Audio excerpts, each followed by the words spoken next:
সাম্প্রদায়িক হানাহানি করে রাজনৈতিক ফায়দা লোটার চেষ্টা করছে বিজেপি। হাওড়ায় মন্তব্য রাজ্যের প্রাক্তন মন্ত্রী তৃণমূল নেতা রাজীব ব্যানার্জির। তিনি আরও বলেন, মুর্শিদাবাদের ঘটনা বিজেপি ইচ্ছাকৃতভাবে ঘটিয়ে আগামী বিধানসভা নির্বাচনে তার ফায়দা তুলতে চেষ্টা করছে, কিন্তু এতে কোনো লাভ হবে না। আসন সংখ্যা আরও কমবে বিজেপির। হাওড়ার এদিন এক অনুষ্ঠানে এসে বিজেপির তীব্র সমালোচনা করেন তিনি। রাজীব বলেন, সাম্প্রদায়িক সম্প্রীতি নষ্ট করছে ওরা, বাইরে থেকে লোক ঢুকিয়ে অশান্তি ছড়িয়েছে মুর্শিদাবাদে, সাম্প্রদায়িক বিভাজন ঘটানোর চেষ্টা করে যাচ্ছে। রাজ্যের সব মানুষের কাছে আবেদন, যাতে বিজেপির পাতা ফাঁদে কেউ যেন পা না দেন। আমি আবার বলছি, একটু আগেও আপনারা দেখলেন আমি যে বক্তব্য রেখেছি, আমার একদম স্পষ্ট বক্তব্য। ভারতীয় জনতা পার্টি চায় বাংলার বুকে ধর্মীয় বিভাজন করে, সাম্প্রদায়িক হানাহানি করে সেখান থেকে রাজনৈতিক ফায়দা লোটার চেষ্টা করে। রামনবমীর সময় তারা ভেবেছিল, রামনবমীকে কেন্দ্র করে এত হুঙ্কার দিয়েছিল, তারা ভেবেছিল রামনবমী থেকে একটা এই রকম ধর্মীয় বিভাজন তৈরি হবে, একটা সাম্প্রদায়িক দাঙ্গা বাঁধানোর তারা পরিকল্পনা করেছিল।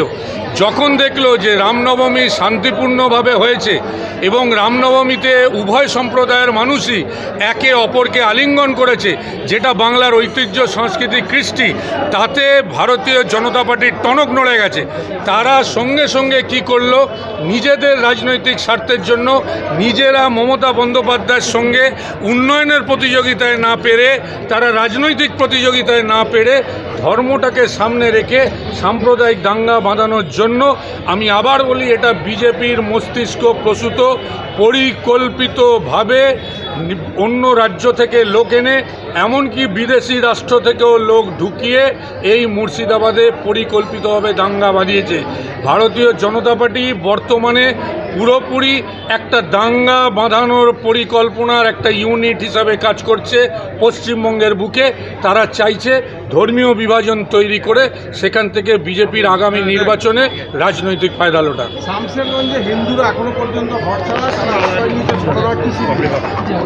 না, আমি তো বলেছি যে মানুষকে সাবধান হতে হবে, যে যদি কোথাও কোনো দেখে বিজেপি আরএসএস পরিকল্পিতভাবে এই বিভাজন তৈরি করছে, দাঙ্গা বাঁধানোর চেষ্টা করছে, আমি আজকেও বলেছি আর বাংলার মানুষকেও বলবো যে দয়া করে আপনারা এখানে কোনো ওদের প্ররোচনায় পা দেবেন না। আপনারা ওদের বয়কট করুন, ওদেরকে এড়িয়ে চলুন। এরম খবর পেলে প্রশাসনকে জানান, কারণ বাংলায় রক্ষকের নাম হচ্ছে, প্রোটেক্টরের নাম হচ্ছে মমতা বন্দ্যোপাধ্যায়। শামশেরগঞ্জে যে ঘটনা ঘটেছে, ধুলিয়ানে যে ঘটনা ঘটেছে, আমি আবার বলছি, এটা বিজেপি ইচ্ছাকৃতভাবে পরিকল্পনা করে তারা এই কাজটা করেছে, যাতে বাংলাকে অশান্ত করে তাদের সুবিধা হয়। ভাঙড়ে উত্তেজনা ছড়িয়েছে এবং এর জন্য পুলিশকে দায়ী করেছেন আইএসএফ বিধায়ক নওশাদ সিদ্দিকী। শুনুন, আইএসএফ কী বললো সেটা বড় কথা নয়। আইএসএফে তো আমি মনে করি এই যে ভারতীয় জনতা পার্টিরই একটা শাখা সংগঠনের নাম, কেন আইএসএফের কর্মকাণ্ড দেখলে বোঝা যায় যে তারা ভারতীয় জনতা পার্টিরই একরকম সি টিম, ডি টিম, ই টিম, যা কিছু বলতে পারে। আমি আবার বলছি, প্রশাসন কড়া হাতে ব্যবস্থা নিয়েছে।